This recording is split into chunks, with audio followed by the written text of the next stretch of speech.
Hello, everyone of the Smite Draft League. Welcome back. Week 5 coming up here. Immortal Division, Sunbreakers taking on Eclipse. I'm Deelo, joined here by the bread boy himself. It's JeeringLamb. I'm glad to be here. We got some really good action coming up. Sunbreakers versus Eclipse. This is going to be a battle for the ages. Plus, not to mention, Sunbreakers and Eclipse, the names just go perfectly with each other.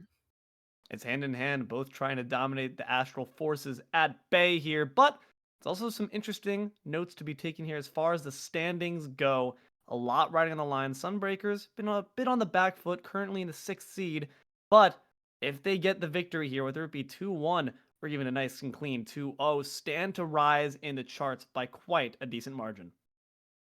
Oh yeah, they got a lot riding on this game, so we can certainly expect to see them playing absolutely lights out tonight. So everything is going to be on the table. Any possible advantage that they can find themselves with, they're going to be taking, and I expect to see some very high aggression plays. Well, what I'm not expecting was to see XtraLargePoncho making his way on over to the jungle. A bit interesting given the prior interview we saw off the back of an Eclipse victory where XtraLargePoncho made quite the hefty statement saying, I am the best mid laner. I am that guy. But maybe he just wanted to retire off of the victory there. You can't be claiming to be a better mid laner than him if he's not in the mid lane at all. So now going to be taken to the jungle. An interesting switch up there from Eclipse. Or maybe he just didn't want to be mid anymore. He just wanted to be better. The True. best, even. The best that ever was. So, definitely going to have the options to make that happen, especially from the jungle role, which, as we've seen a lot, can be a very impactful role. I think we've seen a lot of that play out here in the SDL alone, not to mention the rest of Smite game itself. Jungle can be very impactful, as we see a lot of jungle bans already come out. Tremble beneath the Yeah, waves. Sunbreakers are certainly respecting that role, recognizing that XtraLargePoncho might want to make his claim now as the best jungler in the Immortal Division as well, but won't be able to play on that set Kali, Thor, or Ravana. But Sunbreaker's gonna opt for some frontline aggression here, Yemoja being their first pick. Definitely a good idea if they want to break the sun to bring a lot of water, and Yemoja is going to be able to do that very, very well. As soon as anybody tries to get in the backline, you really think you're trying to dive my squishies? What are you talking about? Get out of here with that. Certainly a good plan, and Eclipse, if the sun's broken, what can bring about the lunar eclipse but maybe covering the moon with a giant boulder? I'm trying to think of some clever ways here for them to knock out their thematic consistency, but Hercules going to be the front line to match the front line of the Sunbreakers. Have to imagine that's going to the solo lane. Unless we see a little bit of a more rare Hercules support, that's also possible, but with a Merlin in the mid lane, we're seeing a lot of damage coming out already for Eclipse, so Sunbreaker is really going to have to make use of that good sustain from the Yemoja. I like the displacement. The displacement on each side is going to be certainly interesting to see here. You have the Riptides off the Emoja, you have the Earthbreaker, and then the Driving Strike combination off of Eclipse. And that's a lot of CC already with just one pick. And Eclipse recognizing that this mid lane, the Merlin's not going to quite be bringing the CC, it's just more the Now damage is the burn, quite time. literally with the flames of in his hands. So going to maybe opt for a bit less pressure as far as the lockdown goes. But Sunbreakers say we could use a bit more of that. Going to be grabbing a Nike for their troubles. Definitely going to be a little bit more helpful to try and get into that backline, especially against somebody like a Merlin. Having a big health shield with Sentinel of Zeus really going to make that sustain last just a little bit longer. As we see Sunbreakers coming out with a little bit of a spicy pick that we don't see too often, Olaron. That is interesting. We've been seeing a bit of return from some magical hyper carries, but it's mainly been along the lines of the Freya. What does the Oleron bring you that the Freya just simply don't? The Olaron does have the Sanctified Field, and against two of these top 3 picks that don't have real CC immunity, Hercules does have the Boulder, but is completely stationary while casting. So they're True. going to have to bait out the beads really early. And since you're also going to want to have that shell available for the emojis, River's Rebuke, it's going to be really good relic play coming out from Sunbreakers to force them to choose what do they want to use, especially because you really got to consider a Sunder for the Nike. Yeah, just thinking about it now, great point. Off the Emoja's River's Rebuke, a sanctified field in the same location, if placed just perfectly, creates a hellscape for Eclipse to make their way out of, but a good tool to get your way out of that is going to be Ganesha, remover of obstacles himself. Definitely going to be a good way to remove an obstacle is just straight up kill them, especially with those Dharmic Pillars doing quite a bit of damage. So looks like Sunbreaker's going for some really solid macro and micro play, force them to consider what relics they're getting ready to use when they use them. Whereas Eclipse, well, the best CC is just death. So what could go wrong there? Yeah, I I mean, am if the you're able to get terror those of the kills off the depths! board, but Eclipse say, let's play it a bit safe as well. Going to opt for the Charybdis, oftentimes known for a bit less on the damage side, but certainly brings the utility and, of course, the ability to save your own life in that Whirlpool form. The Maw Hungers, both great escapes to ensure you remain alive during these team fights. Very solid CC immunity, especially to escape from the Sanctified Fields. The Sentinel of Zeus has a very obnoxious slow, probably the most underrated aspect of that ability. So being able to escape from those threats, not to mention if you get locked in by emoji, you can still get out. This is going to be a very safe pick and a great idea from Eclipse, but Sunbreaker's looking to capitalize on that, trying to get really You aggressive in the shall backline. not pass! I To my respect that, borders, but that now is. thinking about it, have to wonder if it was wise to save and to not save the Oleron for a later pick. It's not like you were going to be seeing that banned out unless Eclipse have really been doing their homework and know that the Sunbreakers are looking for this pick. But Sunbreakers nonetheless going to try to match that safety with some aggression, like you said. Bastet and Giannis going to be their Go, pickups here, Suku! but with the leaps aplenty, Eclipse can respond with their mascot itself. Love to see that thematic consistency. A Wheelix rounds out the comp. This is going to be a nice little pickup because Eclipse has a few ways of actually popping that to make the old come online. Charybdis has it with the advanced Whirlpool form. It does get a knockup at the end. Ganesh has a knockup on the 3. Merlin has a knockup in Void Stance 2. Hercules Yep. has a knockup on the 2. Every single character on Eclipse has a knockup. So this is going to be some really good team play if we see this really starting to pop off. But just another point to add, we notice Eclipse banned 2 mages as the bottom 2 bans, but Giannis still made it through. A very prevalent mid laner, and I've been seeing quite a bit of Giannis lately. Very interesting that it made it to the very bottom 2 picks. I'm looking for Zombie here to be willing to let those through space and times rip early. The moment you hit level 5, don't be shy about it. It's a great ability, provides global presence and global damage. You don't want to be sitting on that for too long, or else you might be sitting on the tip of a Wheelix's spear. And just alone from Eclipse, like you said, they have plenty of ways to initiate the Gravity Surge, but also on Sunbreakers, their own initiation could be what brings them down to the grayscale off the Nike leap, the Bastet leap. It's gonna be troublesome. The Riptides, even themselves, could all mean your own undoing. All of those are very valid options, so Eclipse certainly has quite a few ways for their jungler to get active, and like we've been saying, recently moved over to the jungle, we could be seeing a lot of high aggression play. But keep in mind, Sunbreakers, they're fighting for quite a bit too. They're looking for those standings, really looking to get that seeding clinched just in time for playoffs and make some big waves. We saw last season, Sunbreakers swept all 3 divisions. If we can Very see that true. again, this may be a start of it. Hopefully, going to see that dynasty come online starting now here in week 5. But that being said, let's get right into the game to find out. Game 1 coming at you just a second.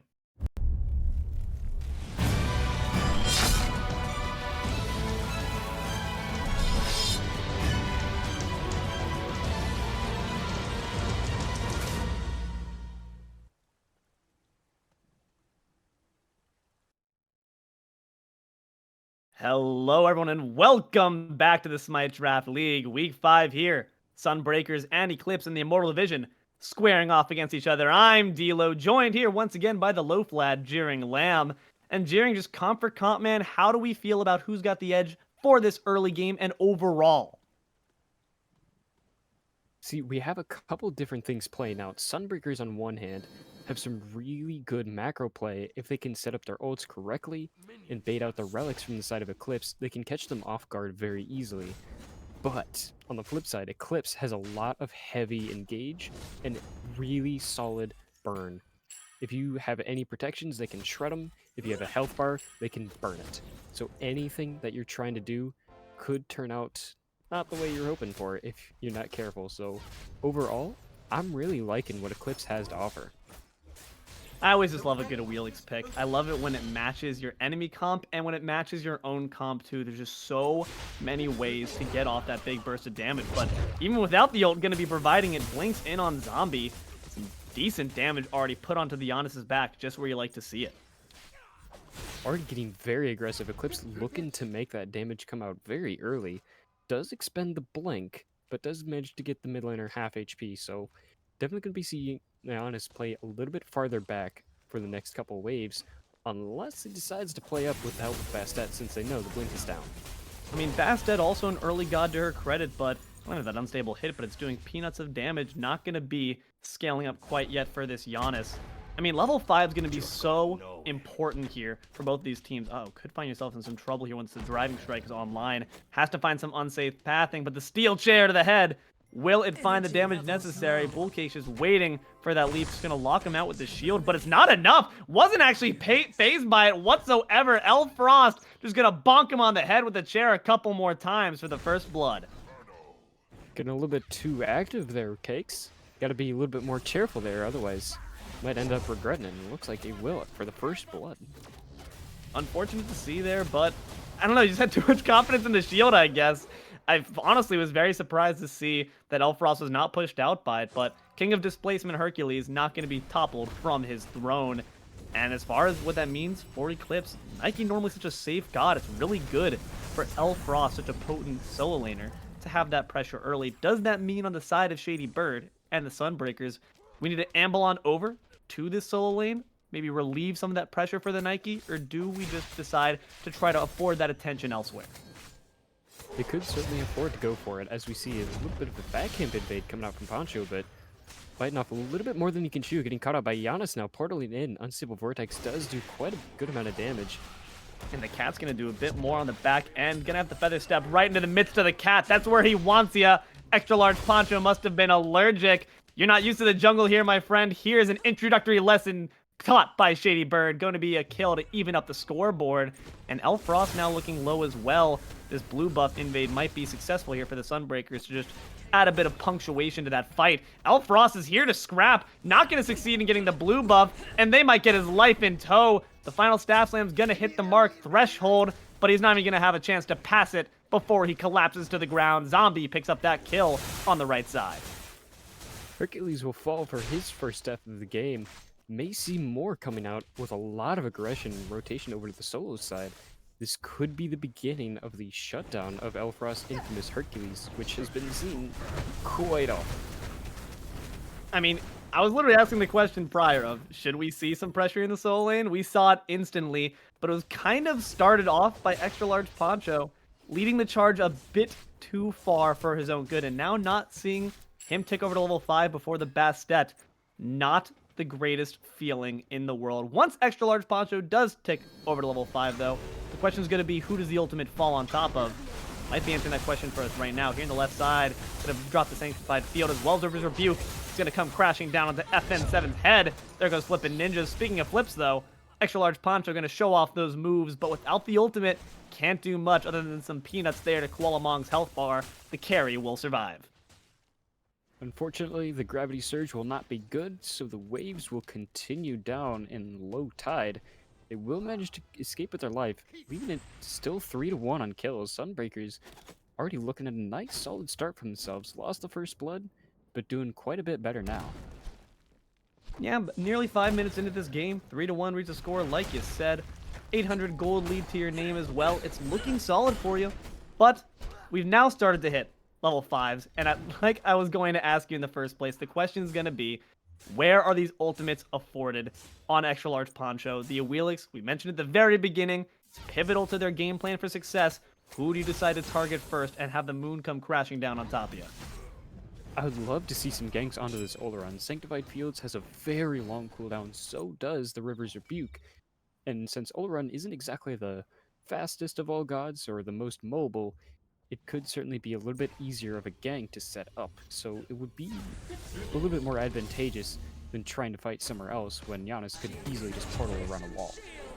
But instead, they're going to try to put some pressure here on this Nike. I do agree with you overall, though, that it would be a wise target going for that Olron. Instead, it's the undefeatable Nike. You're slamming your head quite literally into a shield wall, but SqueaakyG could be in some trouble here. Dodges the portal thanks to some beads, but still gets hit by the unstable vortex.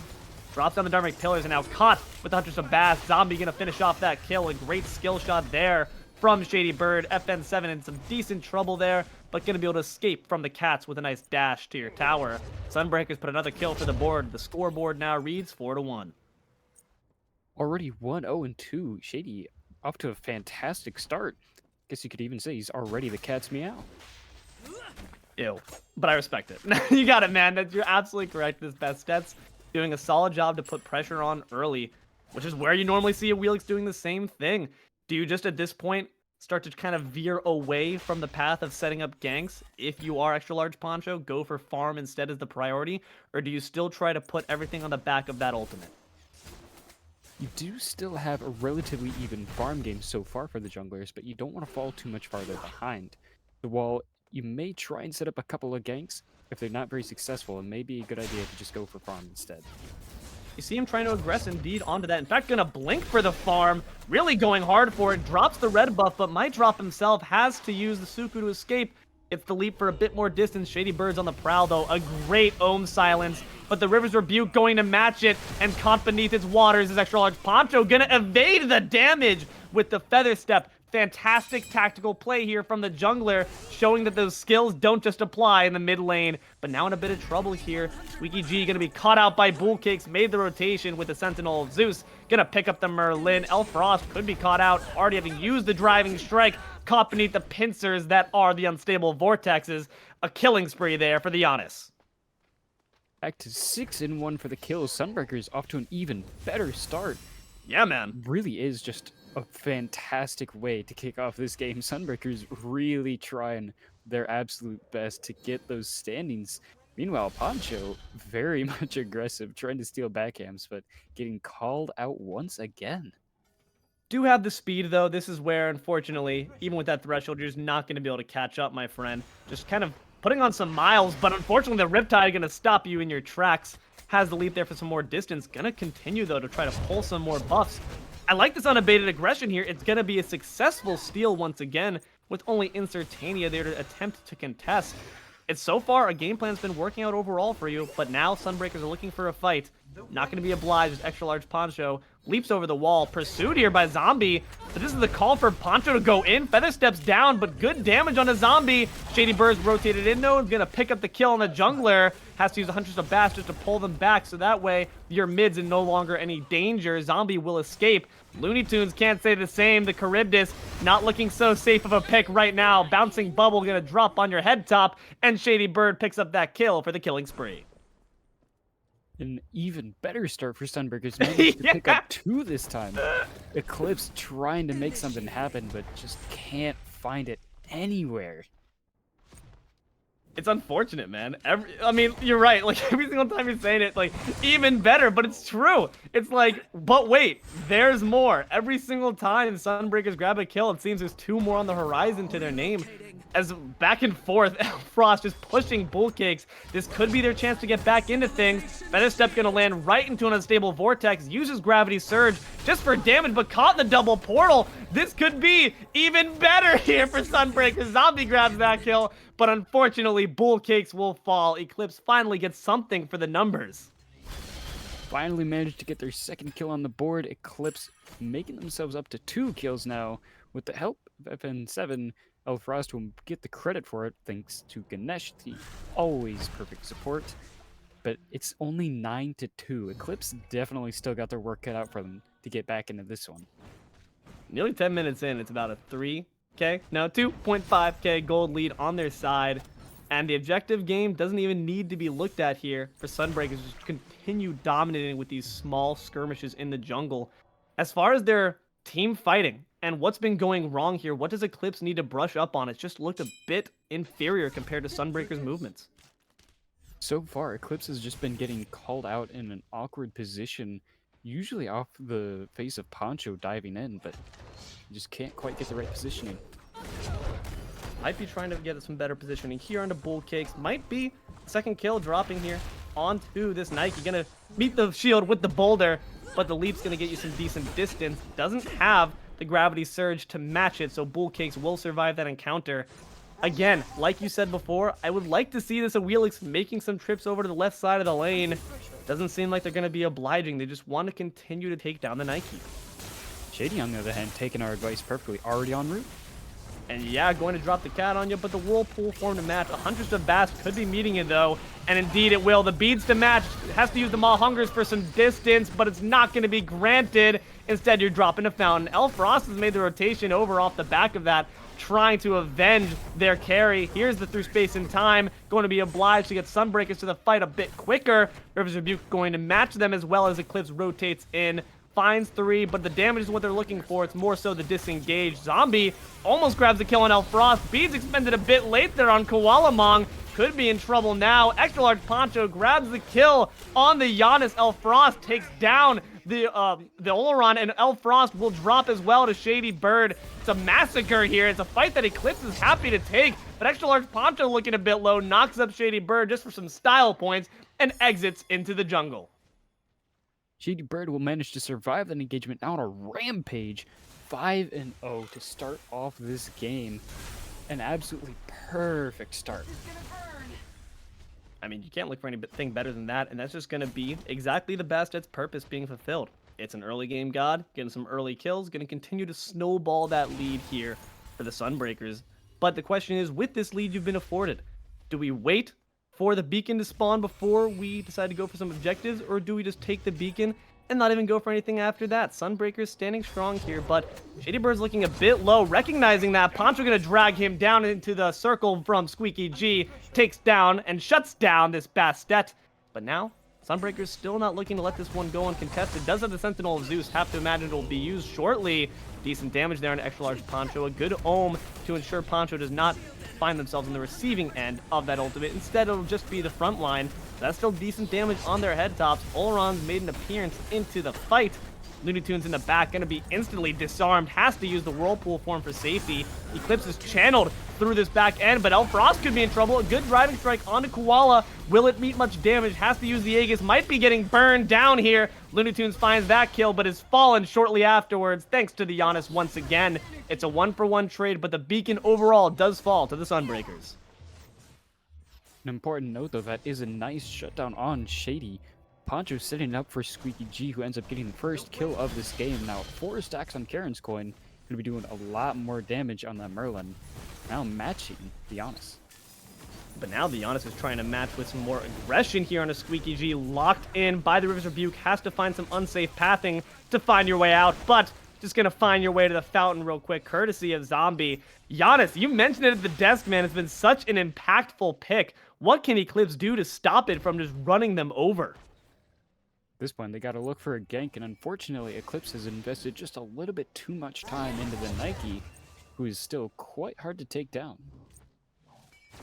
Hopefully going to see maybe some more pressure put on here behind the members of Eclipse, because, I don't know, Sunbreakers are starting to run away with it. But that being said, comp for comp here. Do we think there's maybe a timer that Sunbreakers are working against? Do the members of Eclipse maybe grab a bit more of an advantage as the grouping phase happens? As we get further into the late game, Eclipse does have the advantage of having Charybdis get a little bit more online, since not exactly known for the early game. However, on the other hand, you gotta keep in mind that's gonna be a late game Giannis and a late game Oleron. Sunbreakers are just gonna be going through the roof. Their scaling into the late is just gonna hit harder and harder. So Eclipse is the one playing against the clock here, if you have to ask me. I mean, and so far that clock's just not been a good one to look at here. Nearly 15 minutes into the game, it's a 3,000 gold lead, still climbing, and with this Gold Fury being looked at, only flipping around to do much about it. Charybdis now rotating in, but it's already down to a quarter health. Can LuneyToons find the damage to steal? Have the most damaging ability in the game. Will the steal be successful? Eclipse do indeed. Flippin' Ninjas grabs that. On the right side, though, aggression on the Pyromancer. Eclipse grabs that one for themselves as well. Only XtraLargePoncho is taken there for Sunbreakers. Might grab some more here with the mob being expended. Keeps you in place a bit too long for ShadyByrd's liking. Gonna drop you for your troubles. And that's gonna be 2 kills put on for 2 objectives by Eclipse. How do we feel about that trade, Jeering? Eclipse may have lost the people in numbers, but the objectives were well worth it. Look at that gold difference now. It soared almost to less than 1,000 after they took both objectives, but with Sunbreakers getting 2 kills, it does climb a little bit further into the 1,000 mark. Not quite 2,000, but definitely a lot better than Eclipse was feeling a few seconds ago. Hopefully going to continue with those means. I mean, honestly, it was good play, but at the same time, you did just get a bit lucky there that you were able to steal that out. Sometimes those divine Dharmic Pillars work. Sometimes they don't. It's a fickle thing. But at least for now, Eclipse can breathe a huge sigh of relief. The question is what they do with that momentum here and now. You have the bomb in your pocket on Frost, but nonetheless, your tower's fallen. Solo lane overall is not looking like a good time for the Hercules. Speaking of, does have backup coming.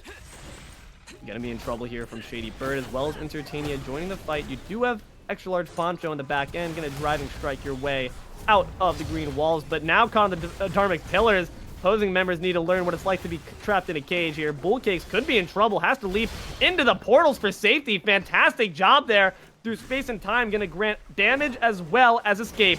Frost now out of mana, out of life, but Insertania gonna decide to let him go as a merciful act of kindness. Thank you. But as ShadyByrd not gonna be afforded the same. Insertania goes down alongside him. XtraLargePoncho proving he's as good as a mid as he is a jungler. Tries to go for zombie through the portal. Unstable Vortex doing decent damage though, and BoolCakes cleans that one up. Yeah, on a 7-1, hitting very, very hard with that Unstable Vortex. A threat to be reckoned with, and Eclipse definitely feeling that one. It was a good gank, but unfortunately not able to get quite as much out of it as they wanted. Do manage to take down the jungler and the support, but for their troubles, not really able to get towers. And there's not a good objective up for them to take, so unfortunately, Sunbreakers is just going to take some farm for their trouble. Seems that right now looking for a tower. In fact, on the first side, Eclipse grabs that one, tier 1, but SqueaakyG might be the cost of it.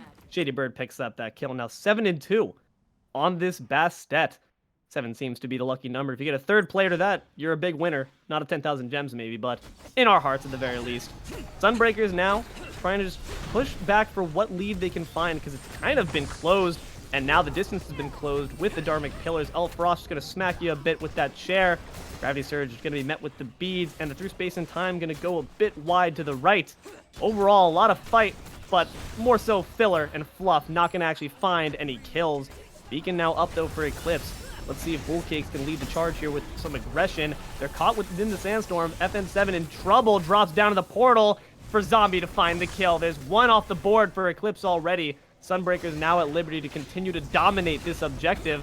Frost with a good pull, pushes ShadyByrd back into the midst of the tower. The Maw hungers, but what will it hunger for? Not too much damage there on Insertania. And the Boulder's the same story. You're just lobbing pine cones. Sunbreakers grab themselves their second beacon. The Maw Hungers was very hungry and looking for a mouthful, but will end up taking a bite of a nothing sandwich, as meanwhile Eclipse trying to get active on the backside of this. Looking for Zombie here. A good driving strike to his name. Gonna have to extend the Aegis, but it's not enough. SqueaakyG cleans up the opposing mid laner. ShadyByrd now in a bit of trouble, sucked in there by the Merlin, but has the leap to grant some safety. It's a good engagement there for Eclipse, but still, they're being doubled in the kill department. Maybe we can make up for that with some further objective pressure. Grabs themselves the Pyromancer as they retreat. Eclipse does manage to turn it around. They did end up losing the fight over a beacon, but they do manage to grab a kill and a Pyromancer for all their trouble. And look at that gold difference now. It has completely closed up to less than 1,000. Eclipse, they may be down in kills 18-9, but that really does not tell the story that we're seeing. Eclipse may have had a rough start, but they are not out of it by any means, and they are fighting tooth and nail to climb back into it. They're making some pretty good progress, I have to say. Eclipse is going to try to continue this objective trend in their favor.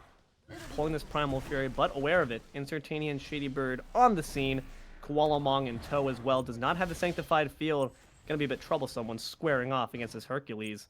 Fury been dropped once again, but picked up once again. Portaled in once again. Now, you could be in some trouble there, Squeaky. You're going to have to flicker on out. Caught beneath the pillars. 3 members locked in, but Flippin' Ninja's now finding himself on the receiving end of some decent damage. Frost has been separated, being locked in place there by the Razor Whip. Unstable Vortex doing big numbers. Portal down, might be brought down. Zombie gonna find that kill. Frenzy been called, that's the call to fight. And now that's the call for XtraLargePoncho to retreat out of this one. ShadyByrd not gonna let that one happen for free. But a great ohm from Flippin' Ninja's gonna ensure the tactical retreat is successful. LuneyToons the only one to stand up against them, but Sunbreakers do take their kill and head back home. Eclipse manages to start the objective, but for all that effort that they put in, Sunbreakers manages to make a beautiful counter rotation, win the fight, and now have plenty of pressure to go ahead and take this primal period. Rivers are just making sure nobody gets even close to thinking about it. That's just going to be some further pressure now from Sunbreakers. They get an objective to their name, finally. 20 minutes into this game, 2,000 up for Sunbreakers. They've managed to keep their hands on this lead. It's risen, it's shrunk, it's grown wider, it's grown narrower, but Sunbreakers still have their hands on the steering wheel. What is Eclipse's key to victory here to make sure they can march to the beat of their own drum, Jeering? The trend gets some really good engagements, but unfortunately the Sunbreakers have really good counter-engage and have a very good setup to handle those dives. So Eclipse really needs to look for more picks rather than a large-scale team fight, as BoolCakes ends up being on the receiving end of 3 members. Sunbreakers looking for that counter rotation. I mean, you had the gravity surge there. That's what happens when you try to leap into BoolCakes' face. Uses it through space and time, but uncharacteristically for Zombies so far, this game a bit late to the party. Just gonna have to arrive to witness the death of your own solo laner. That's going to be a bit of a disadvantage for any future scrapping that happens for the next 20 seconds or so, but doesn't seem like they're going to make much more of it. There's some additional pressure in the dual lane as the tier 1 tower falls. Do manage to get a tower. They also have the mid tier 1 tower. So that's 2 towers now that the Eclipse have dropped, so they have a little bit more space to work with, a little bit of extra money in their pockets. So that's going to be more items for them to catch up with, since Eclipse really has been a little bit on the back foot this entire game, but definitely making some good strides to get themselves into it. Sunbreakers not willing to relinquish that hold on the lead, as now getting caught out by 5. Insertania could be in a bit of trouble here, but gonna launch themselves right into the pillars. Frenzy been activated by Eclipse, or sorry, by Sunbreakers. They're gonna look to go in on XtraLargePoncho, find themselves an extra large kill on this Wheelix. Insertania knocked up, but instead gonna driving strike Zombie. Big shield though, not gonna be able to eat through all that damage. Frost instead being whittled away. Driving strikes into the face of BoolCakes. Once again through space and time, more so used for mobility, not gonna find the damage, but SqueaakyG caught in the midst of 3. Maybe can find a kill on a Shady before falling, but not gonna be obliged. Zombie grabs that kill. Sanctified Field drop down, and FN7 follows. LuneyToons gonna have to use this beads to ensure your safety from the portal, but still might be caught by the diving BoolCakes. Not quite. Insertania even more bloodthirsty than your solo. Calm down a bit there, my friend. Grab a tier 2 tower, take your 3 kills, and go. And with Beacon coming up right about now, Pyramids are also available. Sunbreakers have a very considerable advantage to themselves. 2 objectives that they can grab. If they want to be really greedy, they could go for Fire Giant, but it's probably going to be a better idea to just take what they can, secure the Pyromancer, make sure that they're nice and set up for the next fight, because Eclipse, they really do like to fight, and they are not willing to let Sunbreakers back for free. As we see, might even be another engagement popping up over this Pyromancer. They're starting to pull it here. Sunbreakers got it dropping low. Frenzy for Frenzy, man. They've been dropping those so quick. Sunbreakers do indeed grab the Pyro, grab another bomb for their pocket to match the 2 Eclipse carries. Now ShadyByrd still has the bubble in tow, so you don't have to worry about that knockup quite yet, but don't have to worry about it if BoolCakes can just shut them on out. Good shield there to ensure some pressure is alleviated from your back line here. Let's just talk about team fight for team fight, man. How have we been feeling each team's been performing? Uh-oh, might have to wait for that Insertania.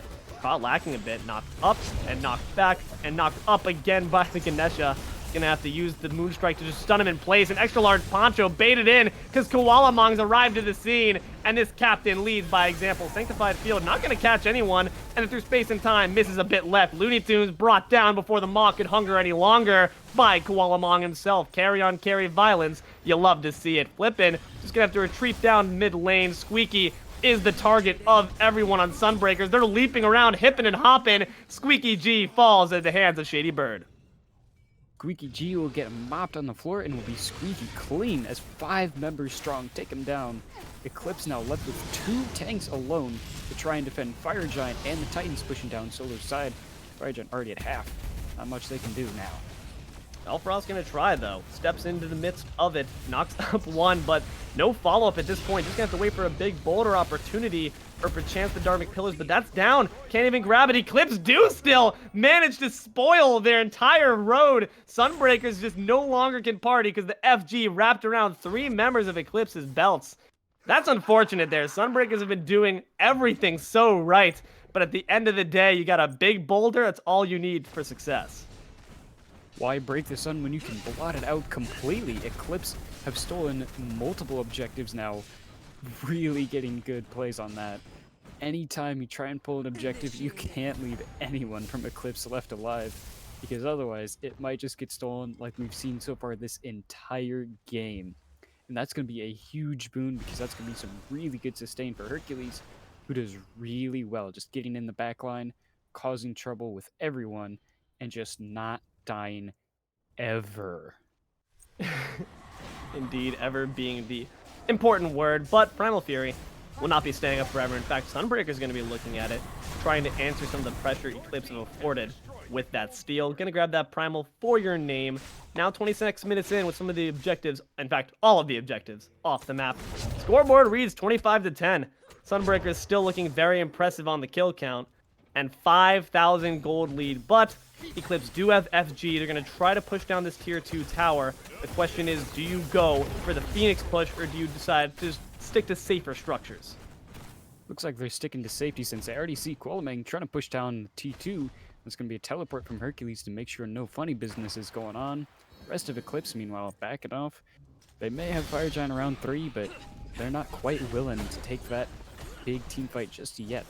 And going back to your question from earlier, the individual team fight play from each team, Eclipse is doing really well trying to dive, but the Sunbreakers are just playing flawlessly with breaking that dive, dismantling it, and turning it into their own just gas pedal.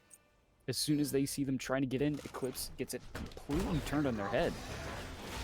I mean, this doesn't have to be turned on its head to be a bad situation. Hellfrost caught in the midst of 3. Hunter's the Bass gonna pull him back in. So a few ultimates already expended, but for the ever-sustaining Hercules, I don't know if he lives forever anymore. 3-man collapse gonna certainly do the job just fine. True to his name, he will end up falling, and in death he may become a god, but not this time, as he will instead just return back to Fountain. Eclipse now down a member. With Pyromancer spawning, they have a little bit of time to try and sneak it out of Sunbreaker's nose, but they're going to be sniffing it out. Not quite in time, unfortunately. I like the 2 space and time being used. Gonna do big numbers there to the retreating members. XtraLargePoncho and LuneyToons. Sizable chunks taken out of their health, but the distance was a bit too far for there to be too much follow-up here. Tier 2 tower here on the right side, a bit under threat, but with most of the jungle stripped away, Eclipse get that objective scot-free. That was a huge through space and time, but unfortunately, the distance was a little bit bigger. That was a lot of damage onto 2 members, half-healthing them. Sadly, though, Sunbreaker's a little bit too far away to make anything out of it. Instead, a nice little frenzy to go ahead and burn this tower over in Solo's side. Only 1 tower remaining for Eclipse, but Sunbreakers, they know how to take down those towers. It probably won't last too much longer, since Fire Giant is going to be respawning here relatively soon. Eclipse is going to need to make something happen, because if they lose team fights again, that could spell pretty big disaster for them. You can't rely on those sneaky steals every single time. You have some great security on your side, but it's nice when you can use that when you're on the top foot rather than having to use it from a defensive means to try to just get those sneaky plays off. So what is the key here for Eclipse? What do they need to tighten up on? Or maybe, in fact, the answer lies on the opposing team. What are Sunbreakers doing so well with their fights that it's just not possible for Eclipse to get their way back in? Perhaps the answer lies there. Just like you said, it does lie with Sunbreaker's team dropping River's Rebuke, and like you mentioned earlier, having Sanctified Fields on top of that makes a very difficult dive. And Eclipse, unfortunately, just hasn't been able to crack the code. It's a little bit too much for them to be able to handle, so anytime they try and get in and get active, it just gets turned on their heads, and Eclipse, unfortunately, ends up paying the price. Usually, with the deaths of a couple of their team members. Sunbreakers, on the other hand, just continue dropping it again and again. But here's a potential good pull here. Zombie, though, going to receive a decent shield off the back of that driving strike, so it's just going to not do that much damage. Can rejoin with just about full health here. I'm liking these pulls from Frost, but it just needs to be a bit more cohesive. You need all of the rest of your team ready and in the comms saying, I got this person, driving strike him back, everyone, get him. But unfortunately, haven't quite seen that come to fruition. And with ShadyByrd bubbled up, it's going to be hard to find picks on these squishier members of the Sunbreakers. Especially as Fire Giant is now spawned. Sunbreakers getting ready to go ahead and pull it. Eclipse want to find something, try and make something happen out of it, but with their support having to back, the rest of Sunbreakers fairly healthy. It's going to be a difficult time to get in. Seems that XtraLargePoncho, who they're trying to get in on. Decent chunk taken out of the Wheelers' health, but has the speed to retreat back. Good damage on a LuneyToons there with the through space and time. But does the follow-up succeed this time? Has the River's Rebuke, has a Sanctified Field. You're caught in the Hellscape. No man's land, but FN7 will escape. And actually, it's going to be reversed onto Shady. Big damage here with the Bouncing Boulder. Insertania again have to retreat, courtesy of the Riptide. Might want to re-enter just to save the rest of your team. Could be trouble for Flippin' Ninja's gonna find his end at the hands of Zombie. But XtraLargePoncho gonna find a triple kill here on Insertania. There's Penta potential, but I don't know if he wants it. Looks for Zombie, needs the Feather Step for some more damage. But the playmaking potential is shut down by BoolCakes. A real spoil of that one. Zombie now on the fritz, has the thresholds to escape for safety, has the portals as well. You need to choose your pathing carefully there, my friend. The wrong door could lead to your death. LuneyToons came around the corner with the Maw already hungry, but unfortunately, not going to get a mouthful of anything as Frost tries to blink in, and a huge boulder will just take Zombie out of the fight. BoolCakes here to try and make something happen onto Frost, but dodging and weaving with SqueaakyG here for support. Frost will live once again. The leap's down. You have some potential for the kill here at SqueaakyG, but I don't think it's going to come to fruition. The cooldown's probably already back. Indeed, it is going to leap for some more distance. Overall, a clean fight there for Eclipse. What did they do differently here to succeed? They were able to escape the terrifying start to that fight that Sunbreakers dropped.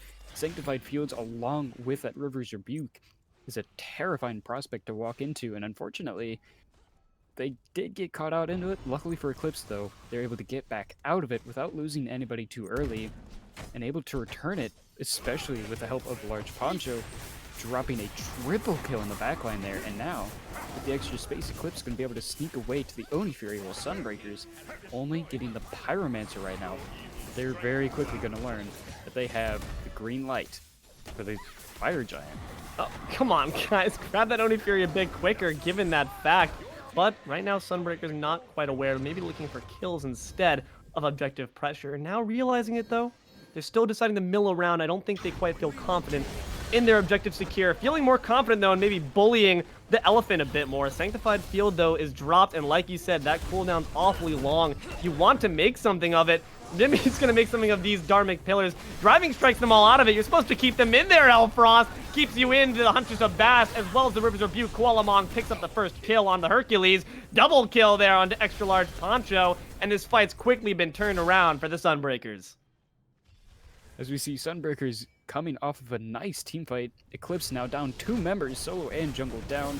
That's going to be a 5v3 for the Fire Giant. Now EFG going to get burned away. Eclipse trying to make something happen, but unfortunately without those Dharmic Pillars, steal potential is not on their side this time.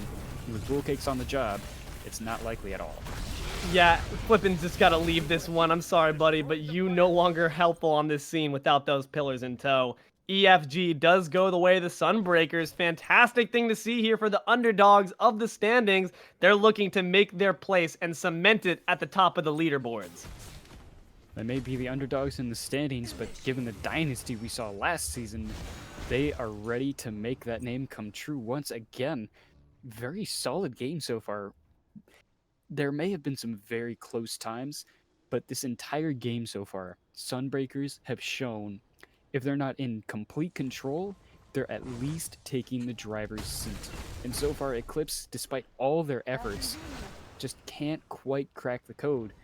And now the clock continues to tick down as Sunbreakers, with EFG and only 1 tower left to take, Sunbreakers have only a little bit farther to push down before it spells disaster for Eclipse.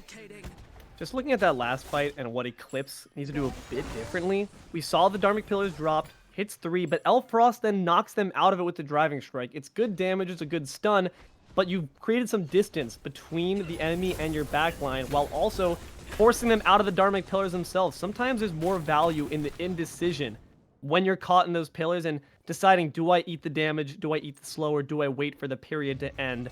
Hopefully going to see a bit more communication and cohesion here from Eclipse this time around. Also pushed them out of a Sunder. That could have gone very, very big. Now Sunbreakers already on the engage. Want to put the pillars down again. KoalaMang taking very good damage there. Will not be afforded life this time. XtraLargePoncho grabs that kill. They're calling for aggression though. Insertania bobs in, bobs back out with the Riptide. But BoolCakes also needs to retreat. The front line is just taking quite a hefty beating. XtraLargePoncho thinks he's a front line, but will surely be reminded by ShadyByrd. Taught something once again by the opposing jungler. BoolCakes looking low, Insertania as well, but ShadyByrd will carry this team on his back if he needs to. Insertania falls, but Zombie gets FN7. BoolCakes down to the opposing carry. It's a double for the Charybdis. 3 for 3 here. Is looking to be an even fight, and the Phoenix still stands with a sliver. Sunbreaker's not willing to let it go, though. Zombie gets the nice kill with Unstable Vortex. Phoenix will fall. Frost left alone, quarter HP. Bird gets the kill. That will be a deicide for Sunbreakers, looking for an end. That's going to be their call to just knock down this Titan. They have all the time in the world. 30 seconds to just basic it down with leisure. At the end of the day, the Sunbreakers have come on top. They'll take game 1 over their overlords here. Eclipse are no longer looking like the rulers of the leaderboards. Fantastic work to Sunbreakers for game 1.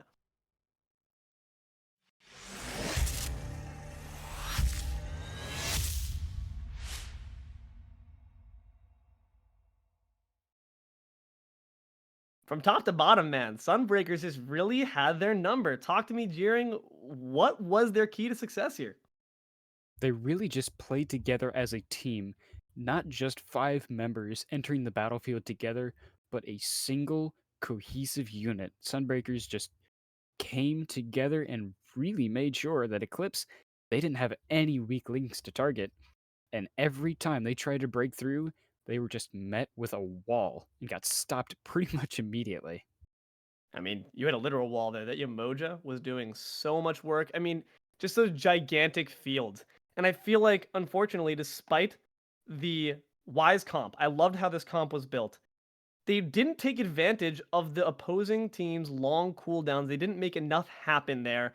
And there's also just not enough cohesion with their displacement. They have so much space control, but unfortunately, they weren't quite able to do much with it. I mean, they also had space control, to be fair, on the side of Zombie through space and time, quite literally, and the Giannis was doing damage. Talk to me about the individual contributions of each team. Who do we want to give accolades to?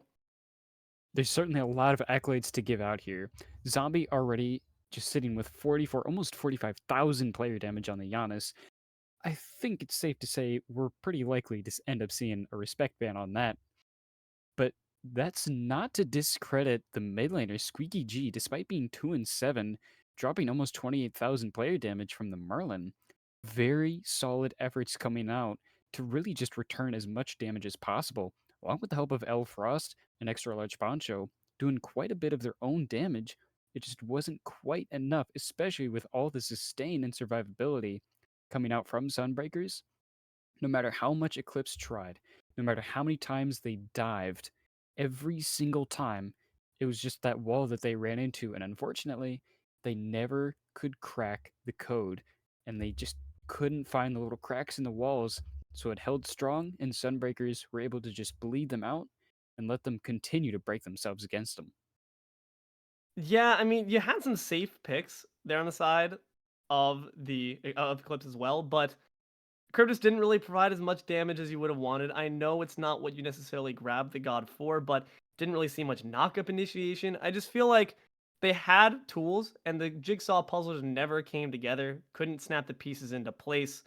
I mean, there's such a great formula for success off the Gravity Surge there with the initiations. You really needed, once Sunbreakers got that lead, let them literally have the lead foot.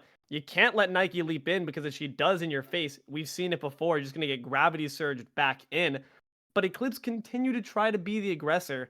And like you said, you're just bashing your face into a stone wall or, the light shield of the Nike. Hopefully going to see a bit more conservative play from Eclipse should they decide to play a comp like that into a comp such as that of Sunbreakers last game. But as far as comp switch ups here, as we get nearly into the P's and B's for game 2, Jeering, what changes do we want to see from each side? We saw Eclipse trying to run a bit of a pick comp there, having Hercules, a Wheelix.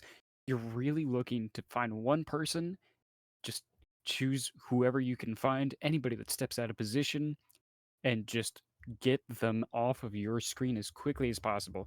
They had more than enough damage to make that happen, but unfortunately, the positioning wasn't quite enough. So while they do certainly have the skill to pull that off, they may have to look and change up the formula to look for more of an aggressive playstyle to mesh better into those team fights rather than trying to kill one person at a time, because Sunbreakers have more than enough of a counter engage to make that happen. And as we saw in game number 1, they know exactly how to do that and will punish Eclipse time and time again. And hopefully going to be seeing a bit of a more star-studded performance here from XtraLargePoncho making his debut on the jungle. You want to see that switch up come to fruition, but it was a good attempt. I liked the aggression we saw from XL over in the jungle, was frequently going for buff steals, trying to put out that damage. Eclipse going to say that the Emoja was the true issue and not throw out the ban first for the Giannis. What are our thoughts on that? Well, there's still time to ban the Giannis, but to say the emoji was definitely a problem is a very, very solid thing to say. And there goes the Giannis. Eclipse recognizing exactly what was going on. Yep. Eclipse knows exactly where the issues were. They know. All they got to do now is make some adjustments. We saw they really did have the skill to make those things happen. Despite all that Sunbreakers did to them, they were still keeping themselves in the game pretty much right up until the end, until that lucky deicide happened to catch only 2 members alive. Very good Phoenix defense, traded 3 for 3, kept the Phoenix, but Mm-hmm. just lost right at the very end. So Eclipse are recognizing the threats. They're making some good adjustments already. The question is, can they make those in game? Hoping to see that happen for sure. I mean, we're leaving some good solo lanes up for grabs here. Should Eclipse not ban out the Sun Wukong, that might be Sunbreaker's first call to action. BoolCakes was looking very strong on that Nike. Sun Wukong being such an annoying pick to deal with, and not so easily countered by a single relic such as the Sunder. So that could be a good boon to your side, but Eclipse certainly taking their time, wondering if do we lob another target ban at them? Indeed, they will. The entire comp of Sunbreakers is no longer on limits. They have just taken out everything that they thought was an issue. Eclipse, they recognize Boom! exactly what they thought was the issue. And just like you said, Sunbreakers are not monkeying around at all. Boom! Sun Wukong going to be the first pick. Like you said, very annoying solo laner, very prevalent, high Yep. damage, very high Take pleasure in sustainability. the crushing But of that also one's leaves some really enemies. solid options available for Eclipse to make some Yep. things happen too. Annoying, high sustain, high damage. It's the same thing here across the board here. We're looking at a Ravana right now. Could be in the jungle, must be said, but I've said it a million times. I like to see it in the solo lane more, and I've seen it in the solo lane a little bit more. Would not be surprised to see it squaring off against a Sun Wukong, tale as old as time for these past few patches. So if we're looking at that, though, it's also a good thing for Eclipse to have their cards a bit close to their chest. Maybe force some of those bans out from Sunbreakers, not quite knowing which lane the Ravana will journey into. But no mystery Death here for the comes by carry. night. X-Ball going to be Eclipse's pick. Very solid ADC right about now. Xball does have quite a few options, and especially having that ultimate to just completely blind the other team for a couple seconds gives you more than enough time to either start an engagement or get away from a team fight that turns sour. So they're leaving options open in multiple ways here. Eclipse, they recognize exactly what went wrong. They know how to set up those team fights, and now being able to engage off of that blindness, Sunbreakers are going to have a lot harder time trying to break that dive. I'm just a bit worried because I love a good CC comp, and I feel like Eclipse had it on paper their last game. And if they're not able to execute on that, when I feel like there's such a Farewell. simple flowchart, maybe raw damage and aggression is their way into this. But right now, Sunbreaker's saying the way into this one is going to be Ishtar for their carry. It's going to be solo for solo, potentially, and then carry for the picks. Sunbreaker's looking to get a lot of damage of their own. Ishtar very I well will known leave for having that high standing damage no output. barrier to our Speaking of high success. damage output, you said it earlier, highest damage ultimate. Ganesh will be Oh, removing yeah. some obstacles once again. Eclipse, they got a lot of things to be considering now. They may have gotten rid of some of the issues, but there's another one staring them down, and right now, they got some options to make with one more pick before bans come out. They do still have a few options. If they want to keep the Robin solo, Thor is still available, so they could get some really good That's true. setup off of that. And even that makes a bit of mystery, right? Does the Thor go to the solo? Does the Thor go to the jungle? Who's to say? I would love a Thor pick here. It's global presence. It's a tale as old as time, too, with the X Ball. Have to wonder if XtraLargePoncho is going to be comfortable on that pick, given that he's still a bit new to this role in general. Is that an Ares I see? No I would mercy! love it. Yes, more easy CC. It's a similar idea as far as going into the last game where it's a very simple flowchart. I hope that Eclipse can follow it to success this time. And they definitely have a way to just get Sunbreakers tied down, just tie them up with the chains, really makes it hard for them to move around. And since Ganesh doesn't really have CC immunity in his kit, Ares is going to be a little bit more prevalent trying to get some aggression, maybe get some good picks onto that support. Even bait out some beads from maybe the mid laner or the carry, even the jungler, depending on who that may or may not be. So Eclipse looking for some more really high aggression, very high damage output. They've got options open, and Sunbreakers, they don't have the same comp that they had last time. Sanctified Field and Murderous Rebuke, not on the table. So this time, the dive from Eclipse might be a little bit more prevalent. I mean, the issue is, though, of course, without that blink on, Ares ain't going to be doing too much diving. I'm honestly very surprised we didn't see the Ares, if they did indeed have their eyes set on that pick, go a bit later. It's not going to be receiving a ban, highly doubtful from the Sunbreakers, but they're going to ban out the Thor themselves, as well as the Naja. A bit of a missed opportunity, I fear, but maybe they got something cooking here that I'm just not aware of. Sunbreakers going to ban out some solos. They are feeling confident that this Ravana is going to be taking to the jungle. I think the Naja is also a fair ban, considering that's a Ganesh on the other team. If they get the Windfire Wheels to drop you right on top of the Dharmic Pillars, that hurts. I don't know about you, that is not something I ever want to find myself in, but Eclipse gonna go ahead and tip their hand now, bringing out the bastet of their own. And that's going to be a very high damage dive and some pretty solid beads bait coming out from Eclipse. So Sunbreakers, they got some options to choose here. Bastek and a Freaky Friday her way over to the side of Eclipse. We saw it on Sunbreakers. ShadyByrd was putting it to very good use in that early game. Death Yes, please give it awaits. to me. Fanny gonna be brought on for the Sunbreakers jungle. It's gonna be early game slaughterhouse if these two gods are played how they should be. Oh, absolutely. Thanatos, well known for his early game pressure. Unless you're Rapio, we could see a lot of kills coming out very early in this game, and I'm we a saw him get very active monster! last game.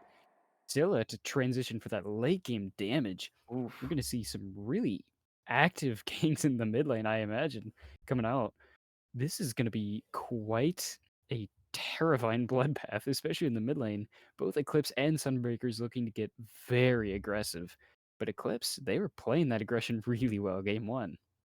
I'm very worried right now, Jeering, and the reason I'm worried is this is why you don't pick an Ares, I feel like, early. Scylla does so well against a target moving so slow. I'm a Monster literally does everything to counter out the no escape. They have the Raw to follow it up.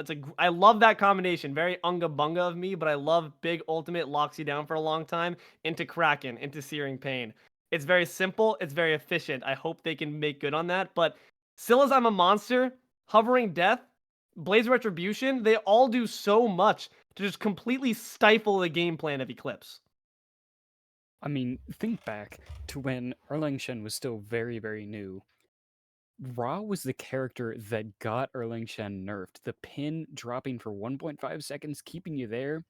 Just drop the laser beam, drop another Mhm. laser beam, dead on the spot. So to see anything with a little bit of CC and just drop a Ra on it, what could possibly go wrong? If you hit those abilities, their health bar is just vanishing.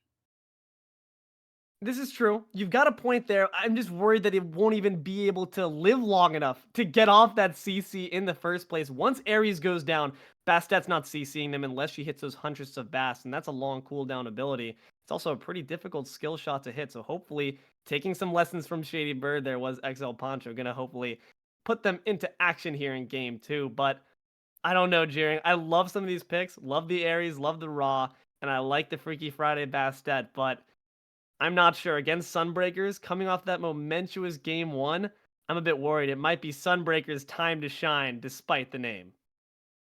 I mean, it's just a story told on its own. Eclipse tries to pick Ra, but they're playing against the Sunbreakers. You can't pick the Sun God into the Sunbreakers. It just does not work. Don't get me wrong. I love Ra. Me as Everybody's well. got to get their daily dose of vitamin D Of destruction. course. But into that, especially when you're looking at a Thanatos, you definitely want to be a little bit more careful in who you're picking. And this time, Eclipse, coming off of a loss, they got to make sure they are playing to a T. Sunbreakers, on the other hand, they already were starting to hit the gas in game number 1. All they got to do now in game number 2 is keep it rolling. And they really show they know how to do that.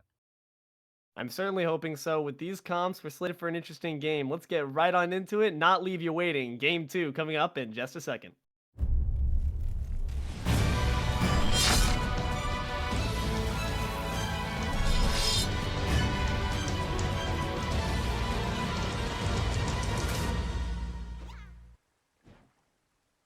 Hello, everyone, and welcome back to the Smite Draft League Immortal Division. Week 5 here, Sunbreakers looking to stamp this one out for a nice and easy 2-0 Eclipse. Not trying to let that one happen. I'm Deelo, joined here by JeeringLamb. Jeer, what do we have to look out for in these first 5 minutes of the game, man? Who's going to have the edge in which lanes? Where should there be scrapping? Where should things be calm? I think we got to keep an eye out for the mid lane. We see a Scylla and a Thanatos for that mid 2v2. Scylla not always known for early pressure, but Thanatos known for it all. They are out to get some bread down in the standings, but not out of this set by any means. Already taking the lead, Sunbreakers are not loafing around at all, and they are coming to make something happen. Eclipse, reeling off of a game 1 loss, played very, very well for it, but this time, Sunbreakers really bringing the heat. Have to imagine all eyes are on those level tickers. Once you get to level 5, it's going to be interesting plays, City. But to Poncho's credit, once again trying to put early pressure on. But did you forget who you're playing up against? It's a Thani. Gonna have to expend the blink. Sentry for the aggression. Zombie's gonna try to find the damage on a SqueaakyG and Poncho. ShadyByrd gonna be able to dodge that that little light beam there. Grant some safety there for the Thani. Already pressure here for the Sunbreakers. They are indeed looking to break this Raw open. And they've already got the pressure. Scythe hitting very hard early game. Poncho already forced under tower. Rav, despite being able to sustain quite well and getting that health shield, which is so annoying. Instead is going to be blown up there. Zombie grabs the kill into XtraLargePoncho. Not how you want to be seeing as your debut for the jungler. Unfortunate first blood there. Going to drop onto Eclipse's head. But like you said, all of game 1 is just a great start here for the Sunbreakers. Zombie wasting absolutely no time. Cake's in trouble against Frost, almost falling for the second kill, but does manage to survive. XtraLargePoncho was doing just fine surviving under tower and then disappeared. Oh, but a bird's lurking overhead. Gonna be able to try to find the kill here. Good silence, but has the cat to block any potential scythe action going on. Might need to afford a few more scythe swings for that. ShadyByrd not gonna be able to quite do too much there for this best. Wait a second. I just realized Elf Frost is on this Bastet in the solo lane. I am a fool. Might be credited to the fact that it's late at night here, but Jeering, talk to me about that matchup here. Bastet solo, Ravana jungle. What's that look like? Well, you're probably not going to be getting any kills over in the solo lane against a Sun Wukong, or at least, if you do, something's not going quite right. So it's definitely a good idea to just be able to take advantage of all the farm you're going to be able to get. Run 2 assassins, going to be very high damage output in that late game. Eclipse was having a little bit of trouble securing those kills, so this may be what they're looking for. I mean, looking to secure Frost right now. No one's got level 5 quite yet, but we'll take nice and clean blue buff for our troubles. Not trying to let that one happen. Frost not going to be obliged with the steal. Well, more so Sunbreakers steal, but they're feeling confident. That's their second blue buff, as Sun would say. But Koala now feeling the pressure, has to use the jolt after the beads, but who is waiting on the other end? It's going to be the jungler. Nice kill there. LuneyToons grabs 2 for his troubles, makes the board in Eclipse's favor, and grabs some passive stacks there for the X-Ball. Finally, we see LargePoncho rotating over to the duo lane very early, secures a double kill for his ADC, gets a nice purple buff invade, and the duo lane for Eclipse is going to be feeling a nice advantage. Uh-oh, but this might not be an advantageous position to be in. You got the level 5 on the Scylla, and that means I'm a monster strikes. Not going to quite find its mark, but the big size from deep, bang! Gonna find SqueaakyG on the back end. ShadyByrd, just absolute perfect play there. Has the skill shots necessary. Oh, come on, don't let me gas you up and then just do that. But still, nonetheless, the conclusion's the same. 2-2 reads the scoreboard. That's going to be a nice pickup and a beautiful kill. ShadyByrd coming out of nowhere to secure the kill. Zombie did end up burning the ult, wasn't quite successful, but it doesn't matter. Got the kill anyway, so you'll still be eaten. And when you get that much gold in your pocket early on, especially for a Scylla, it's got to be a very good feeling, especially into somebody like a Ra, who thrives on being able to clear those early waves. Yeah, I mean, you figure the Raw can so safely clear, but it's still been found under tower for a lot of this game. It's not the best standings here. We haven't even gotten to see, really, these rotations come in. The dual lane still remaining. Just as such, despite Flippin having reached this level 5, you want to see these no-escape plays, especially, like you said, onto Insertania, who doesn't have the boon of that CC immune ult or even the beads in pocket, but nonetheless opting to save it. Do you think it's for maybe a later rotation, or are we waiting to amble to the mid lane before that ultimate starts to find its mark? They're just looking for the right opportunity. While Sunbreakers may not have beads available in the dual lane just yet, it will be coming up in just a minute. Meanwhile, Eclipse looking to get a little bit active over in the solo lane this time. Won't quite find too much there on BoolCakes, who's doing just fine here, sitting at a pretty amount of health, a clean bill of health. In fact, Sun Wukong, like you said, I mean, it's a monkey right now versus a cat, but he can change that, make it a cat-for-cat battle, a little bit of a kitty fight here in the solo lane. The Bastet does have mobility, but like you said, it's not going to be finding any kills. Have to wonder what the answer is going to be as there's a blue buff invade, but meanwhile, Flippin' Ninja's underneath quite a bit of pressure here. The I'm a Monster a bit off the mark. No escape, but it's just going to be immune there by the hovering death, and with the kill on Flippin', Squeaky could be in trouble should he decide to land. Searing pain. Only pain you're going to be feeling is for yourself. ShadyByrd going to take down the chicken. That's going to be a nice 2 clean kills for Sunbreakers over in the mid lane, but unfortunately Eclipse getting active over in the duo side. The turn game coming out very shortly. Rolling Thunder as well as the Blade's going to find some decent damage. Bede's going to have to find the mark alongside the Rising Jaguar. But the Divine Pillars, and once again, the Scythe from the Bird. Grant the killing spree. This is how you want to see a Thanatos played. We saw Bird getting very active early on last game, already off to a rampage very early on. This time, killing spree on the Thanatos. Going from Bastet to Thanatos. Still early pressure. Got a nice early lead, now 3 levels. This is a very good start for the Sunbreakers. Like I said, they want to keep holding that gas and just continue going until they've hit the end. And right now, they're off to a great start for that. I mean, Zombie's under some pressure here from the chains, but you're fine. You're fine. You have... Oh, you don't have the ult in pocket, but you're fine anyway. And 6 minutes in, a really great lead to their name. Might be extending it here. You're in the execute threshold. That's going to be a kill on a Squeaky once again. Flippin' is underneath the pressure, underneath the sights. Going to find another double. ShadyByrd's on the rampage once again. I just said it, and there it is, the rampage already. Bird is throwing the shade because your souls have been reaped 5-0 already to bring the team up 7-2. It is 7 minutes in. What is going on? That is a kill per minute if you're not watching the clock here, but now a 4,000 gold lead, and ShadyByrd, like a looming specter, might find another 6 kills. Count it. It's not even 8 minutes yet. Sunbreakers are putting the aggression on early. What can Eclipse do to slow their roll? If you're a fan of Eclipse or even one of their players, You just want to hope that they get a nice pick onto Bird sometime soon, because that shutdown is just massive right now. Because ShadyByrd is a threat to be reckoned with, and if you do not immediately respect his presence, you're going to catch a face full of Scythe, and that is exactly what's happened to 6 people. I mean, they have the idea with their comp, right? But we just have never seen it come to fruition just yet. Searing Pain was used at a discordant point. It was really just more so a last-ditch effort before falling himself. Flippin', same exact story, was able to use the ultimate, but I'm a monster. It's exactly what we said at the desk. It's going to be the answer every time, and now BoolCakes going to be able to secure a blue buff to his name. Frost can do nothing about it. Pinned in place and brought down by the I'm a monster. Zombies on the killing spree now, too. There is just pressure everywhere. Deaths abound. Eclipse not able to find anything.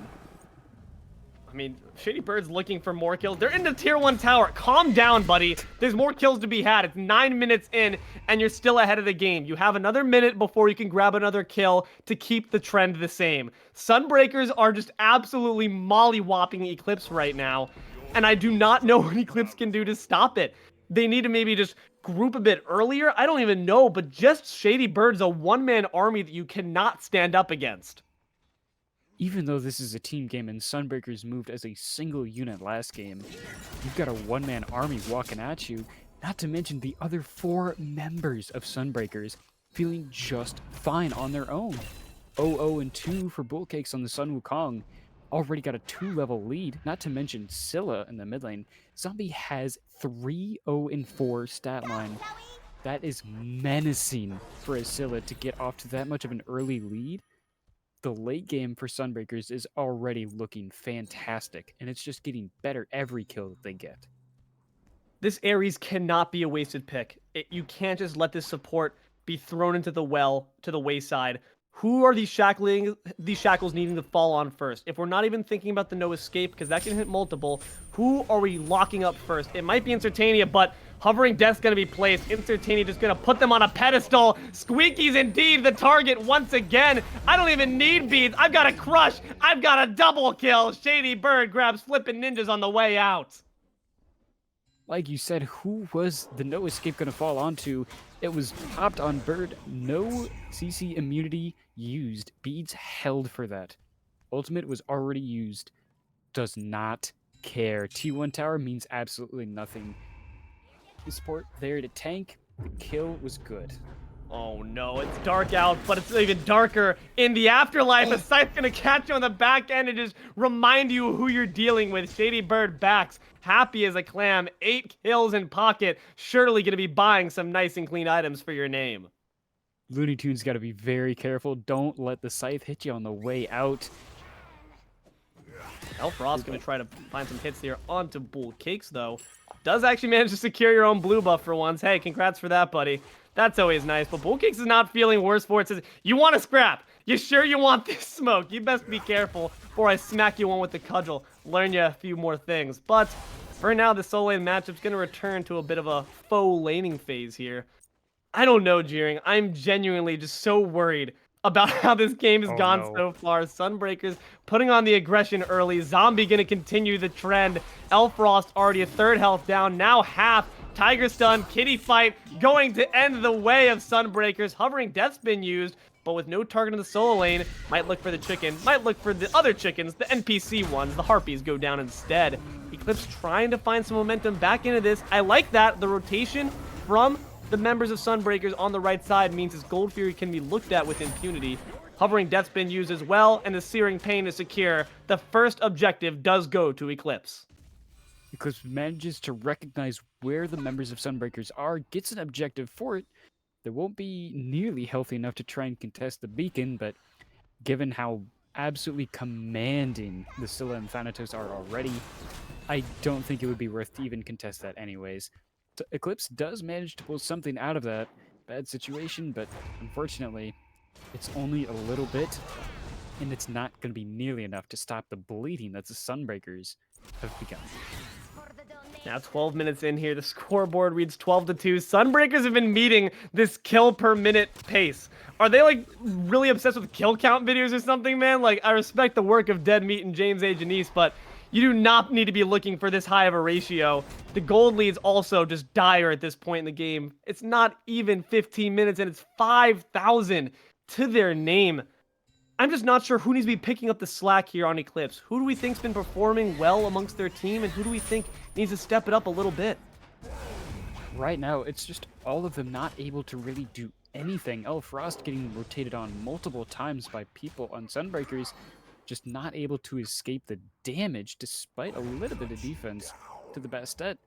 And unfortunately, Sunbreakers are only getting more and more aggressive. Eclipse just can't seem to find a way to halt them. I'm just not even sure what it's going to be. Flippin', just trying to give step by step, though. They're advancing, and FN7 might be adding to the tally. Going to use a no escape, actually manages to juke the Monster, but what does that even mean when 4 members are collapsed onto your head top? Flippin' Ninjas goes down courtesy of BoolCakes. Poncho, on the other hand, looking to invade some back camps on the side of Sunbreakers, but not really able to find anything. And Sunbreakers, with a Pyromancer available and in front of them, they're going to go ahead and just munch it up. Going to be a big searing pain falling on Insertania, but the elephant's fine. The Pyromancer is going to be dropped now, maybe deciding that's not the safest engagement, but ShadyByrd is going to find the 9th kill. 14 minutes makes it onto the clock to ensure the pattern continues. Divine for the Thanatos. This is just a terrifying story. Sunbreakers continuing to go pedal to the metal. Eclipse trying to make something happen, but ShadyByrd, too much of a threat.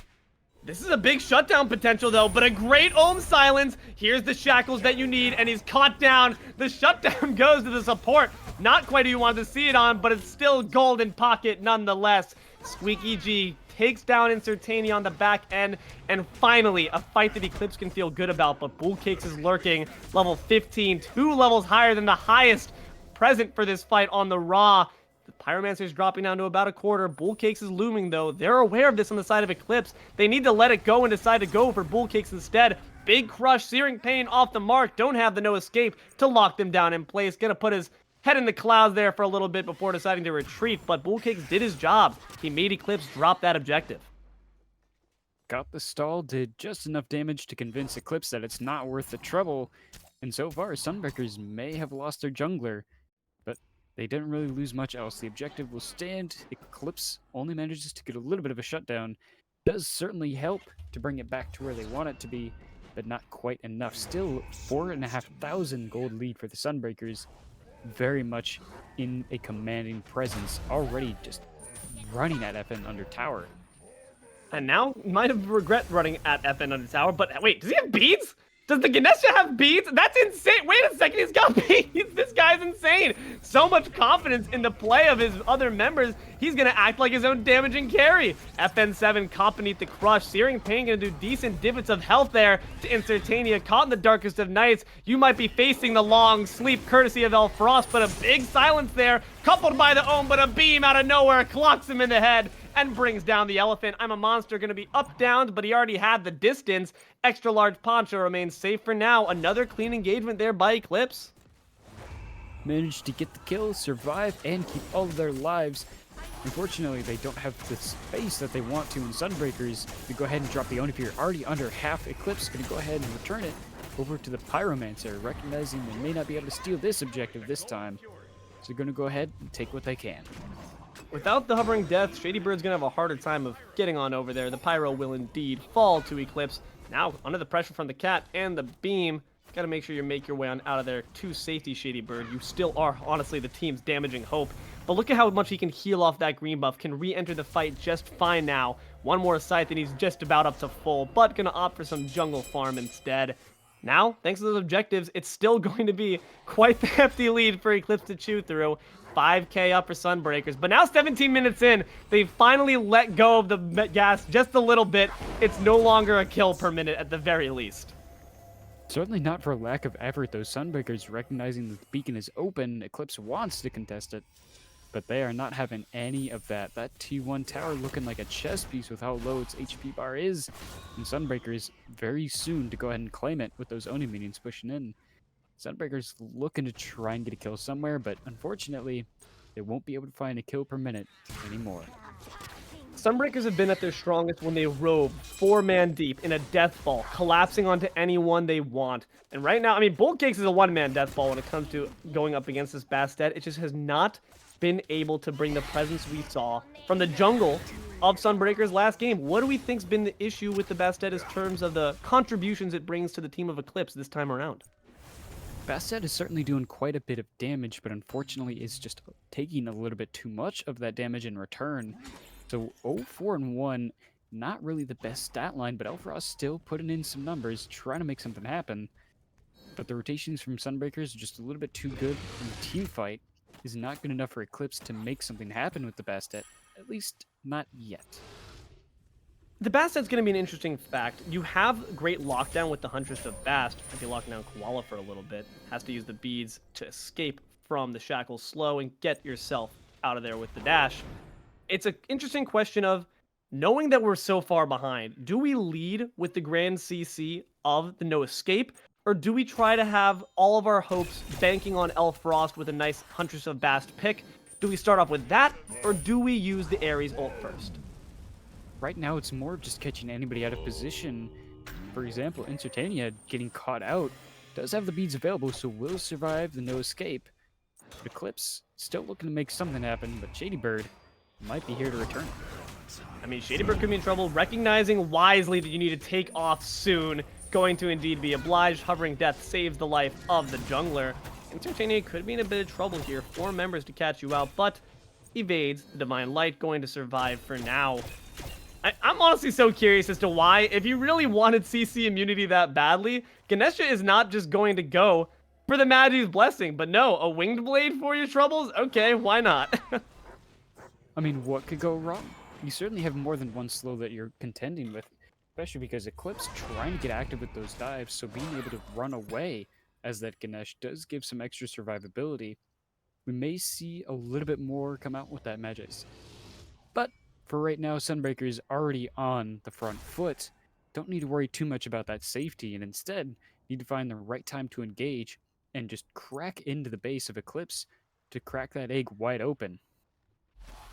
Gonna be a question of, do we decide to initiate off this Fire Giant, make them come to us?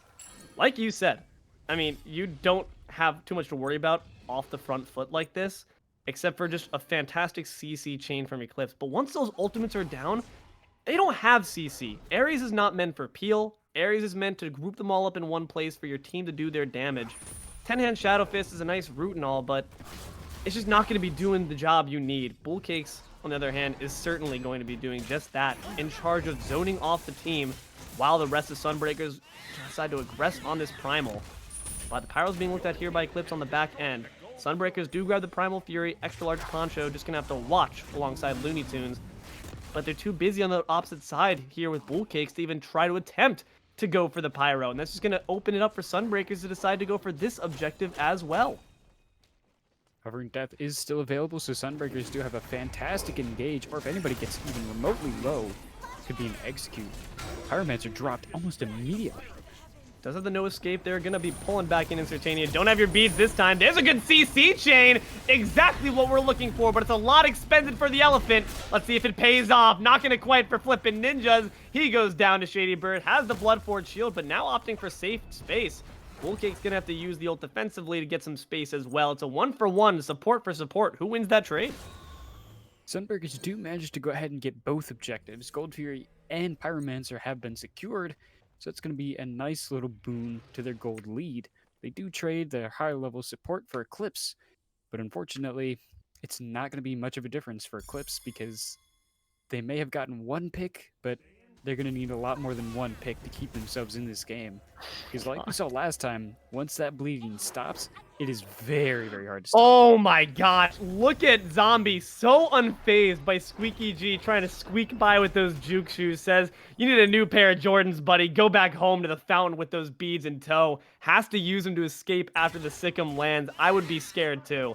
BoolCakes actually under some decent pressure here from Elfrost, but also fearing the potential rotation from the enemy. Sunbreakers, looking at their ward coverage, have dominated in the backside, but don't have too many deep wards, which is a bit interesting considering their dominant position in this game. Going to continue along that fact as they grab another beacon to their name. Gonna go ahead and secure some extra buffs, secure their gold lead, and Sunbreakers now with 3 members hitting level 20. Sunbreakers may not have 1 kill per minute, but they certainly have more than enough an advantage in that regards, because with a 10, 1, and 2 jungle, your damage output is more than enough to even scare them away from doing an objective. Even the solo laner, who only has the 1 kill but 0 deaths, is already just a one-man zoning tool. So Yeah. Eclipse really just does not have any space to make these engagements happen. We saw a good CC lockdown, but on the back end of that, the fight did not end up going their way. I mean, and there's such great tools for secure on the side of Sunbreakers. So honestly, I feel so confident they can start up this FG with impunity. But Eclipse does have one tool we haven't got to mention yet. That's the sustain of Raw. The longer the fight goes, the more they stand to win off it. Sunbreakers simply can't match that pressure, even with ShadyByrd to assist with those scythes to keep himself in the fight. But that Solar Blessing going to be pivotal for this next fight. Especially because it is also a power increase and does provide a little bit of protections to help keep you in the fight a little bit longer. So Sunbreakers does have some extra work to do, but I think they've shown pretty clearly and in no uncertain terms that they are more than up for that extra challenge. I mean, this Titan's certainly not going to be one of the challenges. It's going to be driven back with the quickness, and that's going to grant themselves a great distraction. But what will they do with it? Honestly, I would have liked to see them push up a bit further. Because at this point, they're not going to go for the FG. Oh, never mind. Stand corrected here. Less than 25 minutes in here. FG being pulled, but they're recognizing that. The Titan's already down to pretty low. LuneyToons going to help out with that. FN7 going to grab Insertania, but he's got the beads. He's got the pillars. You've been dropped inside of them. Frost on the back end makes a big leap back. XtraLargePoncho with the courtesy of the Searing Pain finds ShadyByrd. That's your entry ticket into this fight. Mystic rush onto KoalaMang, but he's got the kill on a flippin' ninjas. Double for the Ravana, but Zombie's got the monster reset onto SqueaakyG. Does not quite find the next one on Frost thanks to the big leap, but Insertania knocks him up. The crush brings him down. Double kill for the Scylla. Only one remaining in this fight at the point of this point is going to be Frost, taken down there by the Scylla crush once again. It's going to be a triple kill here for Zombie, and an unstoppable as well. 4 members down for Eclipse. What can they do? Poncho took half his health bar with just a single crush. The poly auto did the other half, and that will be more than enough for Zombie to get another kill to his name. Doesn't even need I'm a Monster to execute you, just brutally takes them down. 3 in one fight. Sunbreakers may not have gotten the Fire Giant, but they have certainly gotten more than enough to make up for it. With those kills, Eclipse really going to need to reconsider their options here, and going to have to take quite a lot of time to rethink their strategy going into the next team fight. 25,000, or 25,000, maybe a bit overzealous there. 25 minutes, now about to be 26 into this game.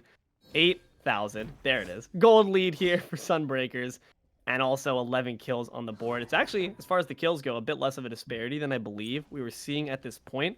But Eclipse getting a bit frisky with it now, looking to try to grab themselves a Fury. But KoalaMang's presence alone, the fearless captain of the Sunbreakers, drives them off, and Sunbreakers say, hey, that was a good idea. We'll do it ourselves. Start to pick up this Primal Fury for their own team. Eclipse trying to make something happen, tried to be sneaky with it, but Sunbreakers, they sniffed it out a little bit too early, and Eclipse, they know they can't quite take the objective just yet. They don't have nearly enough burn, and Sunbreakers are more than enough of a threat to convince them there's probably something better in the jungle that we could go for rather than a big objective. And now they got a Pyromancer 2 to their name. I mean, Sunbreakers have just been crisp. Despite the Raw being the one who's supposed to put you on the burner, Sunbreakers really are making it happen. Gonna get another bomb in their pocket.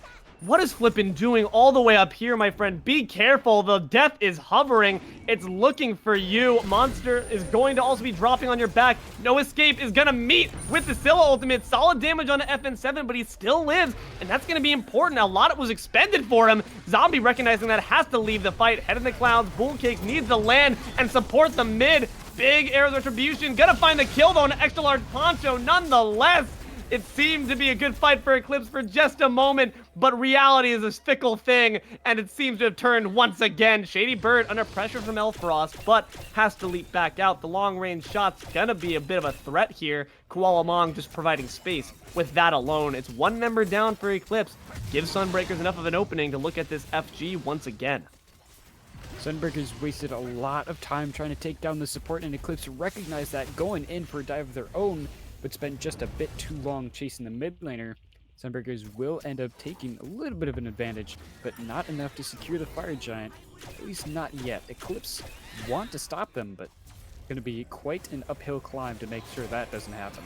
Insertania on a wild elephant chase on this kitty cat, but not able to quite find the mark. Koala underneath the shackles. Big Crush not going to find the mark. Dodges the beam very narrowly. BoolCakes going to be the lead initiator, but with the Ox form, just has to get out of that situation. In the back end, though, here's ShadyByrd going to take to the skies. I'm a Monster going to find decent damage on a Squeaky. Tries to get his damage off before he falls, but ShadyByrd is the hovering death to bring it. Double kill onto Frost, as well as Flippin' Ninjas being taken out. It's a 3-man wipe. Sunbreakers are looking dominant, and BoolCakes can resume zoning once again. Sunbreakers off a beautiful engage just eradicate Team Eclipse, only left with 2 members alive. They know for a fact they can't get anywhere close to that Fire Giant, so Sunbreakers can go ahead, drop the Fire Giant. Won't be EFG for another minute, but that's still a nice boost to your power around all 5 members, and Sunbreakers, with a commanding presence, leave Eclipse reeling off of a terrifying loss. And right now, Eclipse really just struggling to get themselves back into this game. 29 minutes, 23 kills. They're catching up. I'm scared they're gonna catch up to the timer. You gotta be careful here against the Sunbreakers, man. They got a, what, 14k gold lead? They got a 14k gold lead, Jeering. Off the defensive end, what is Eclipse's game plan for this next fight to ensure that it's not your last? Right now, Eclipse just trying to get some wards out, get whatever little farm they can before the onslaught continues. But Sunbreakers not willing to give them any time, already diving in. I mean, it's just the front line, to be fair, but even he's doing damage. And after all, this guy's got beads. He can take any CC you throw at him. The long-range shot's gonna find the back of Flippin' Ninjas. I'm a Monster just for a bit of added panache, but the tier 2 tower in the left lane will fall. Crush doing half the health of the support. Sunbreakers charging into the left Phoenix. And Hovering Death going to be dropping down from above. 2 bombs going to make quick work of that Phoenix. Question is, do you decide to go for aggression? ShadyByrd going to wisely recognize there's more work to be done here. I'm not going to risk my life quite yet. And now, you have to worry about fire minions in the long lane, the worst lane to defend. Tier 2 tower in the mid falls as well. Sunbreakers are opening up this map like an egg. Yeah, Eclipse gotta be careful. The shell has already been cracked, so if they don't polish their defense and play to a T coming up here, they are gonna get folded like an omelet. Sunbreakers has been absolutely relentless with their dive, just an onslaught of damage. And there's really just not much Eclipse has been able to do about it. They've tried and tried and tried again, but just to no avail. And right now, for Eclipse, it's looking rather grim, trying to make anything happen. I'm at such a loss, dude. This is about to go to 20k gold lead with that Pyromancer. Another bomb in pocket. They're patrolling the jungle, just trying to find scraps of farm. Please, sir, may I have another? Frost, just grab those harpies. You need to eat, buddy. It's important. Nourish yourself. But just wandering around the barren wastelands, wondering, what am I doing here? You gotta be careful, though. I don't know if you're looking for a sneaky kill or what, but you have no business being up so far. Hundreds of bass, but if you pulled them in, what was your game plan anyway? The leap's already down from long range, but who's waiting for you at the other end? It's the Grim Reaper gonna take your soul. Frost taken down there by ShadyByrd. That would be ShadyByrd, the Grim Reaper, putting Frost down for a catnap. And unfortunately, Eclipse already down a Phoenix, now down a team member too. This is going to be a very uphill climb trying to defend this base. And Sunbreakers with all the pressure in the world. Flippin' Ninjas needs to pay more attention to the fight, not the wards. Blink on in, but they're not gathered up enough for a big no escape. grabs BoolCakes, but there's no follow-up. Instead, the follow-up comes from the Sunbreakers. Hovering above, might be looking for a hovering death, not quite, but the damage is gonna drop down instead onto the Titan. KoalaMang goes down, could be in trouble, but Head in the Clouds brought down to the Titan. The sun is broken, Ra's broken over their knee. Sunbreakers take it in 2.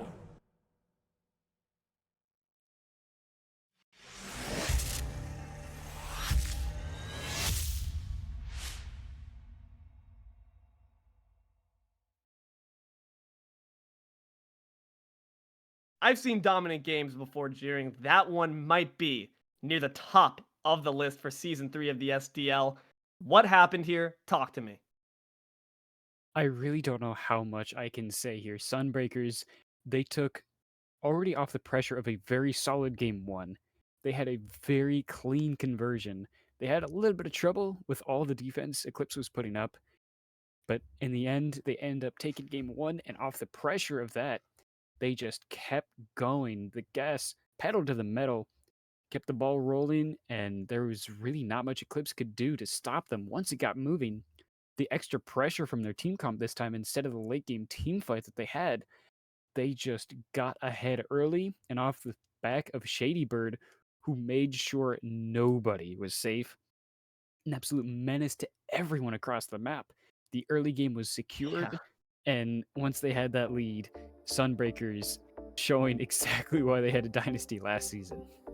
That is the Sunbreakers we are afraid to see, but we want to see here at the casting desk. Fantastic work to ShadyByrd, Zombie. That is your damage core. Those are the members making it happen. Zombie not even dying at all.